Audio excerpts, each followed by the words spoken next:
गरासमुद्रया ॐ प्राणाय स्वाहा ॐ अपानाय स्वाहा ॐ व्यानाय स्वाहा ॐ उदानाय स्वाहा ॐ समानाय स्वाहा ॐ ब्रह्मणे नमः।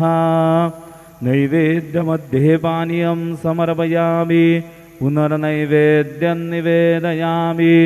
ॐ प्राणाय स्वाहा ॐ अपानाय स्वाहा ॐ व्यानाय स्वाहा ॐ उदानाय स्वाहा ॐ समानाय स्वाहा ॐ ब्रह्मणे नमः।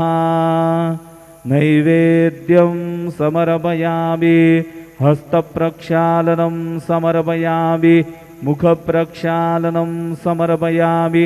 शेषोपचारार्थे प्रार्थनापूर्वकनमस्कारं करोमि।